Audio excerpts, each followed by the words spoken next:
Bonjour à tous, bienvenue dans une autre liste d'animes très spéciale sur notre chaîne. Aujourd'hui, nous allons parler d'animes où le protagoniste surpuissant va dans une école de magie. Si vous aimez ce type de contenu, abonnez-vous et laissez votre like et maintenant commençons la vidéo. Les individus qui peuvent matérialiser des armes à partir de leur âme sont appelés blazers et ils fréquentent le lycée Kuryu Academy afin d'exploiter leurs capacités. Chaque élève est tenu de s'associer à un autre, dans l'espoir qu'un jour, le duo puisse atteindre le pouvoir d'absolu duo. Toru Kokono espère fréquenter cette académie afin de gagner du pouvoir après que sa sœur et ses amis aient été tués par un homme mystérieux. Cependant, lors de la cérémonie d'ouverture, il est contraint de se battre en duel contre la personne assise à côté de lui, le perdant étant expulsé. Alors que Toru se prépare à tout donner au match, ce n'est pas une arme qui se manifeste de son âme, mais un bouclier, une irrégularité qui attire l'attention d'une étudiante étrangère nommée Julie Sigtuna.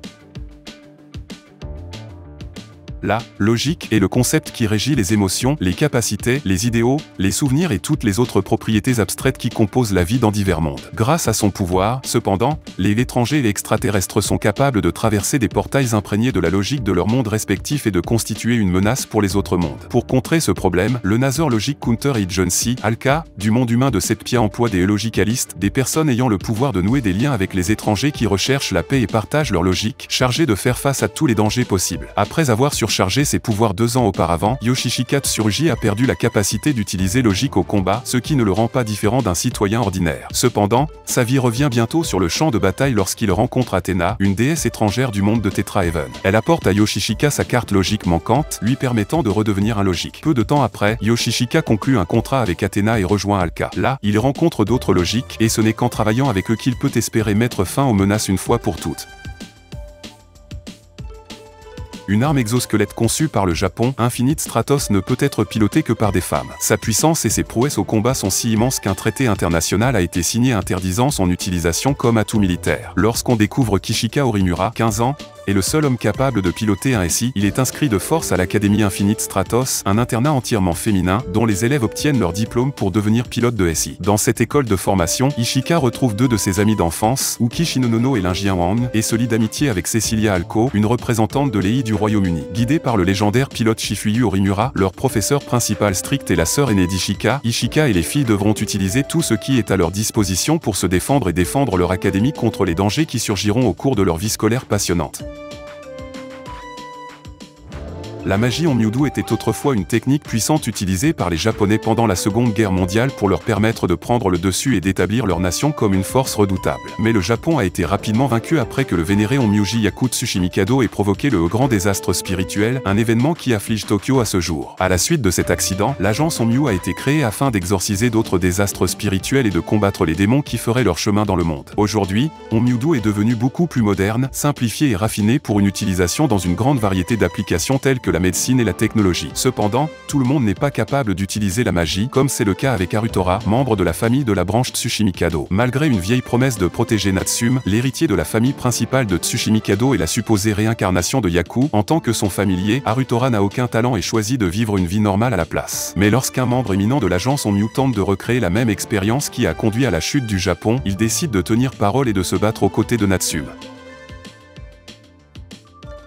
Kenshi Masaki a été kidnappé et amené dans le monde de Jominar par un groupe mystérieux. Pour rentrer chez lui, il accepte de les aider à assassiner l'impératrice nouvellement couronnée de l'Empire Shreyu, Lashara Azuxvi, à l'aide d'un robot géant appelé Sacred Mechanois. Alors que son armée les combat, Lashara prend note des capacités de Kenshi et exige que son agresseur soit capturé vivant, seulement pour découvrir que le pilote est un homme, ce qui est extrêmement rare sur Jominar. Croyant que c'est un gaspillage de le tuer, elle fait de Kenshi son accompagnateur. En tant que nouveau serviteur de l'impératrice, Kenshi doit accompagner Lashara en Terre Sainte, une académie où les pilotes Sacred Mechanois perfectionnent leurs compétences. Son arrivée attire l'attention, mais Kenshi ignore que quelque chose de sinistre se prépare au sein de l'académie et que cela pourrait plonger le monde entier dans la guerre.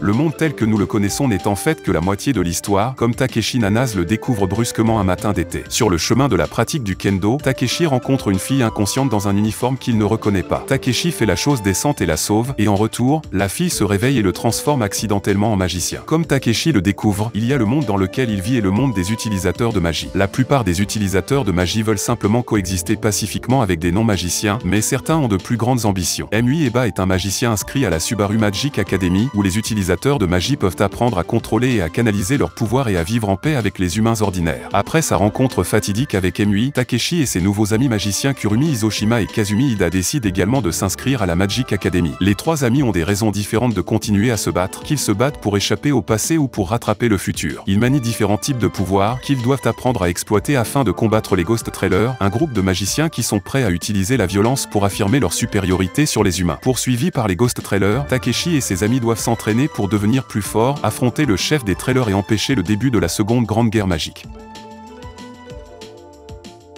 Seiken Tsuke no World Break se déroule à la Khan Private Academy où les étudiants qui possèdent des souvenirs de leurs vies antérieures sont formés à l'utilisation des arts ancestraux afin qu'ils puissent servir de défenseurs contre des monstres, appelés métaphysiques, qui attaquent au hasard. Connus sous le nom de sauveurs, les étudiants sont divisés en deux catégories, les Kurogan qui sont capables d'utiliser leur prana pour invoquer des armes offensives et les Kuroma qui sont capables d'utiliser la magie. L'histoire commence 6 mois avant le point culminant majeur de la série lors des cérémonies d'ouverture le premier jour de l'année scolaire. Une fois la cérémonie terminée, le personnage principal, Moroha Emura, rencontre une fille nommée Satsuki Ranju qui révèle qu'elle était la petite sœur de Moroha dans une vie passée où Moroha était un prince héroïque capable de tuer des armées entières avec ses compétences d'épée. Peu de temps après, il rencontre une autre fille, Shizuno Urushibara, qui révèle finalement qu'elle a également connu Moroha dans une vie passée entièrement différente où il était un seigneur des ténèbres capable d'utiliser la magie destructrice mais l'a sauvé d'une vie d'esclavage. Ceux dont l'esprit vit à la fois dans le présent et dans le passé peuvent-ils vraiment atteindre un avenir radieux? Plongez dans le monde complexe de Seiken Tsuke no World Break pour le découvrir.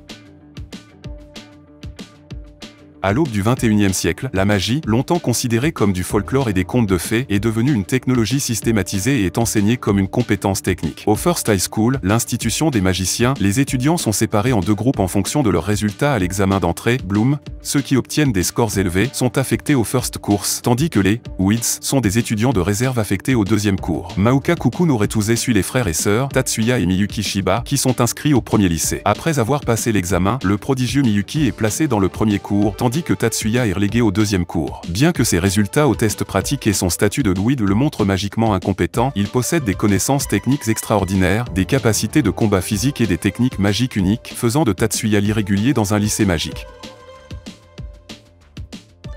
Le lycéen distant Mofan s'est retrouvé dans un univers similaire mais distinctement différent du sien, c'est un endroit où la magie a remplacé l'essence de la science. Ici, les étudiants les plus capables apprennent à maîtriser les merveilles de la magie pour repousser les grandes bêtes dévastatrices qui se cachent dans les forêts entourant la ville. Comme dans sa vie antérieure, Mofan reste le fils d'un pauvre ouvrier et le demi-frère aîné d'une sœur infirme. Malgré ses inconvénients, il rêve de fréquenter une école de magie pour devenir magicien, un métier très respecté et lucratif, afin de récompenser son père pour son travail acharné. Mofan est accepté dans une institution magique renommée. Cependant, des rumeurs se sont répandues sur sa pauvreté et son manque de capacité magique, le qualifiant de risé de l'école. Néanmoins, Mofan parvient à exploiter non seulement le puissant élément de feu, mais aussi le rare élément de foudre. Maintenant armé de deux capacités, à quelle rencontre dangereuse le mage polyvalent devra-t-il faire face ?